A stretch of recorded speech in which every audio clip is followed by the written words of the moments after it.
Assalamualaikum warahmatullahi wabarakatuh. Selamat pagi dan semangat pagi. Siapa di sini yang selalu semangat belajar? Harus dong ya semua.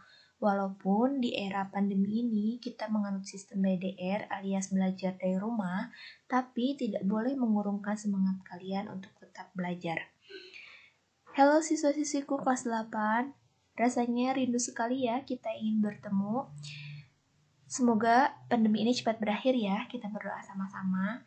Dan kita awali BDR ini dengan Bahasa Indonesia, masih bersama saya, Ibu Tia Anissa Nurjana. Sebelum belajar, mari kita berdoa dulu sesuai dengan kepercayaan masing-masing. Selanjutnya, kita simak yuk slide selanjutnya. Nah, apa saja sih materi yang akan dipelajari di kelas 8 pada semester ini? Yang pertama itu akan kita bahas adalah tentang teks berita. Yang kedua ada pembahasan iklan, slogan, dan poster. Yang ketiga tentang teks eksposisi. Lalu yang keempat ada tentang puisi. Dan yang terakhir adalah teks eksplanasi. Kita bahas satu-satu ya. Tapi sebelumnya ingat nih tugas yang kemarin apa ya? Coba lihat.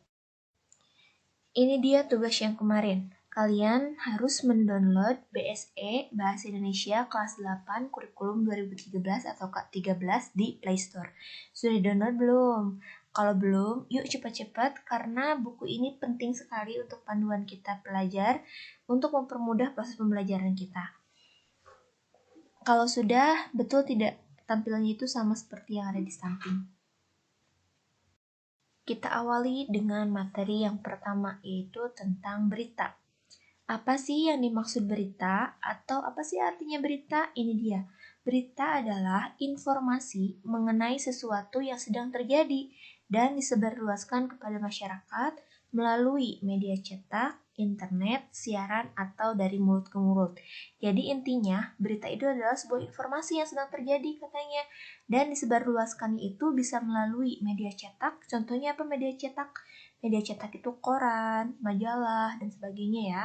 Terus juga internet, kita sering menggunakan ya sekarang. Lalu juga siaran itu bisa televisi, radio, dan sebagainya. Atau dari mulut ke mulut. Contohnya itu ada sebuah informasi yang disampaikan Dava ke Daniel misalnya. Itu juga bisa tersebar luaskan informasi tersebut. Maka dinamakan dengan berita. Paham ya? Lalu, apa sih kegunaan berita? Berita itu sebenarnya banyak sekali ya gunanya, cuman Ibu rangkum ada 3. Yang pertama adalah jelas memberikan informasi karena sifatnya berita itu adalah informasi. Yang kedua adalah menambah ilmu. Ketika kita mendengar berita atau membaca berita, maka ilmu kita akan bertambah. Dan yang terakhir adalah memperluas wawasan. Memperluas wawasan kita, apa yang belum kita tahu, bisa kita tahu dari sebuah berita. Nah, pertanyaan selanjutnya dari tugas kalian adalah tentang apa saja sumber informasi lisan. Ternyata banyak ya, misalnya ada televisi, seminar, pidato, radio, wawancara, diskusi, lokakarya, bimbingan belajar atau slide seperti yang sedang kita pelajari saat ini. Kita belajar BDR itu biasanya kita menggunakan slide ya. Pertanyaan selanjutnya ada kelebihan informasi melalui televisi dan juga radio. Banyak ya kalau diinventarisir atau dikelompokkan, ini secara umumnya saja. Yang pertama ada televisi. Apa sih kelebihannya? Jelas, yang pertama itu dilihat secara detail. Karena di televisi ada gambarnya, ada warnanya, ada kejadiannya, berupa videonya, dan sebagainya. Lalu yang kedua, karena dapat dilihat secara jelas, maka informasi yang tersampaikannya pun jelas. Dan yang ketiga adalah jangkauannya lebih luas. Kalau televisi, semuanya pasti ada gitu ya dan jangkauannya lebih luas. Sedangkan radio tetap mempunyai kelebihan yaitu informasinya tersampaikan dengan fokus. Kenapa fokus? Karena di radio tidak ada gambar, tidak ada hal lainnya, maka kita betul-betul mendengarkan beritanya. Adapun kekurangannya sebaliknya dari televisi tidak bisa dilihat, hanya bisa dibayangkan. Dan kalau dibayangkan berarti kan itu tidak konkret ya, tidak nyata. Terus informasinya juga memang lebih fokus tapi belum tentu jelas dan jangkauannya juga lebih sempit. Selanjutnya macam-macam informasi. Secara garis besar ada 2 jenis informasi, ada verbal, ada non-verbal. Verbal itu adalah lisan dan nonverbal itu adalah tulisan. Contohnya lisan itu melalui TV dan radio, sedangkan tulisan itu adalah koran dan majalah. Atau lebih jelasnya, kalian bisa klik link di sini untuk mengetahui apa saja macam-macam informasi. Materi selanjutnya adalah tentang unsur berita. Apa saja unsur berita? Itu ada 6 atau disingkat dengan adiksimba. Apa Bu adiksimba? Siap ya. Adiksimba. A itu adalah apa, di itu adalah di mana, K kapan, si siapa, M-nya mengapa, dan ba-nya adalah bagaimana. Jadi disingkat adalah adiksimba. Atau dalam bahasa Inggris kita sering mendengar tentang 5W 1H itu ya. Nah, kalau dalam bahasa Indonesia bukan 5W 1H tapi adalah adiksimba. Apa, di mana, kapan, siapa, mengapa, dan bagaimana. Yuk hafalkan yang ini ya. Penjelasan selanjutnya tentang unsur berita. Tadi unsur berita itu disingkat dengan pinter, adiksimba. Kita semangat banget jawabnya.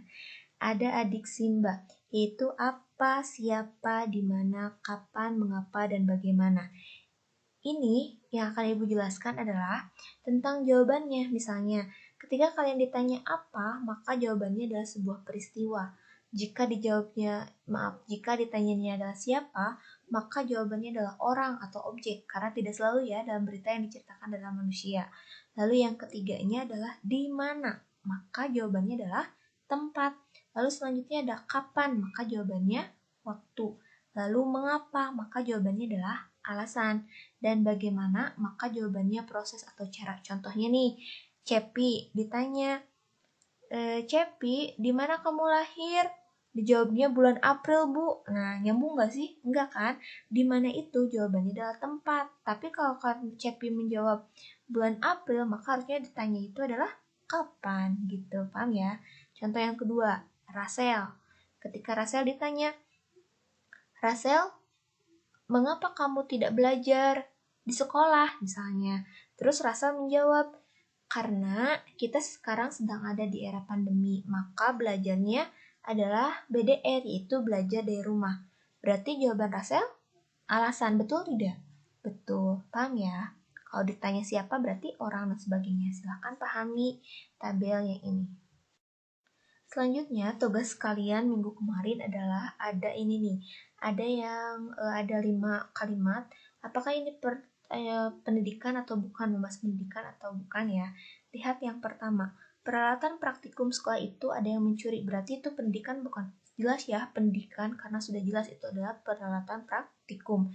Lalu yang kedua adalah penyelenggaraan lomba menulis cerpen. Jelas, itu juga adalah pendidikan, berarti iya. Lalu yang ketiga, Bapak Kepala Sekolah kami baru saja menghadiri undangan pernikahan. Itu bukan, mengapa? Karena undangan pernikahan tidak termasuk pada agenda pendidikan, meskipun dihadiri oleh Bapak Kepala Sekolah. Itu ya alasannya ya. Lalu yang keempat, ada bahan bangunan untuk pendirian sekolah itu berasal dari kabupaten lain. Itu juga bukan pendidikan, meskipun tentang ada pendirian sekolah ya, tapi tidak membahas dalam bidang pendidikan. Selanjutnya yang terakhir adalah seminar bahaya narkoba sering diselenggarakan di sekolah akhir-akhir ini. Berarti itu sudah jelas sekali, itu adalah bidang pendidikan. Tugas selanjutnya itu adalah kalian menceklis A, S, P, A untuk alam, S untuk sosial, dan P untuk politik ya. Yang pertama, telah terjadi gempa. Kalau gempa udah jelas ya, itu pasti alam. Yang kedua, Kepala Dinas Pendidikan Kabupaten Pangandaran, Jawa Barat membuka lomba membaca puisi tingkat SMP. Itu pasti sosial karena menyangkut banyak orang. Lalu, Menteri Tenaga Kerja 2 hari yang lalu mengunjungi lokasi terjadinya demonstrasi. Berarti tentang apa itu? Boleh politik ya. Lalu yang keempat adalah konflik Palestina-Israel. Sudah jelas ya, berarti itu politik. Dan terakhir adalah Siti Al-Barokah memenangi lomba menulis cerpen antar pelajar se-Indonesia. Berarti itu adalah sosial. Oke, kita masuk ke materi selanjutnya, yaitu tentang ringkasan berita.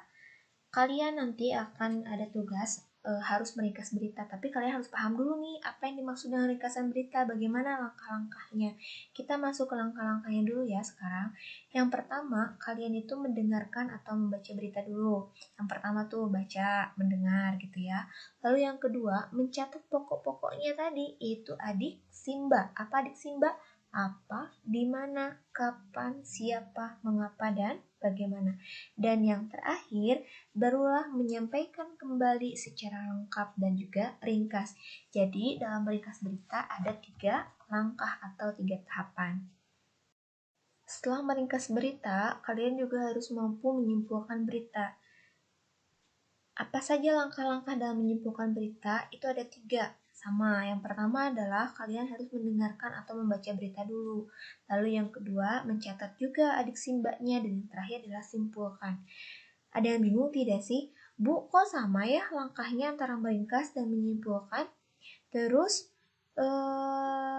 bedanya itu yang terakhir adalah menyampaikan kembali dan terakhir simpulkan. Jadi apa sih perbedaannya? Lihat-lihat nih slide selanjutnya. Jadi begini perbedaannya antara meringkas dengan menyimpulkan. Kalau meringkas, suatu cara penyajian singkat karangan asli yang panjang menjadi pendek, alias kalian harus mengubah bacaan yang panjang menjadi pendek. Sedangkan menyimpulkan, mengubah ringkasan menjadi sebuah ide pokok, atau kalian bisa menyusun gagasan pokok, yaitu adik Simba. Ngerti ya? Jadi kalau ngeringkas itu asalnya bacaannya panjang jadi pendek, kalau menyimpulkan itu merubah ringkasan itu menjadi satu buah ide pokok atau satu kalimat. Paham sampai di sini? Materi yang terakhir untuk pertemuan hari ini adalah tanggapan isi berita. Apa saja aspek tanggapan isi berita atau tanggapan isi berita itu menanggapi berita itu harus dengan apa ya? Nah ini dia ada 2. Yang pertama berdasarkan isinya atau strukturnya, yang kedua berdasarkan bahasanya. Jadi ketika kita akan menanggapi sebuah berita, kita bisa melihat dari 2 aspek ini. Yang pertama dari isi, apa yang dilihat? Kebenarannya, benar tidak berita itu? Terus yang kedua kelengkapannya, lengkap tidak berita itu? Dari mana melihat dari kelengkapannya? Yaitu dari adik Simba. Sebuah berita dikatakan lengkap apabila mencakup semua unsur itu. Adik Simba, apa, di mana, kapan, siapa, mengapa, dan bagaimana. Jika semua unsur itu masuk ke dalam berita, maka berita itu dikatakan lengkap. Yang kedua adalah aspek bahasa. Ketika kamu akan menanggapi berita, maka aspek ini pula yang harus diperhatikan. Kalau aspek bahasa, apa saja yang diperhatikan? Ada 2 hal, yaitu penggunaan kalimat dan juga pilihan kata. Bagaimana kalimat yang digunakan dan bagaimana pula kata yang digunakan.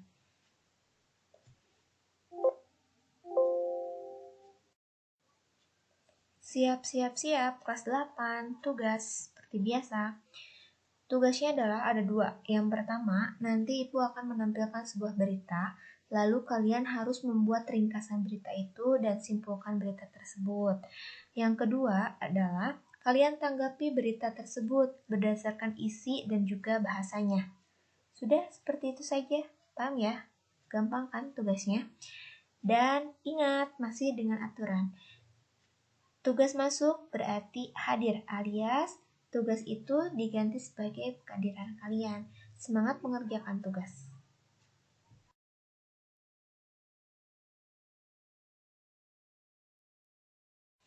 Bagaimana pembelajaran hari ini? Materinya sudah paham atau belum?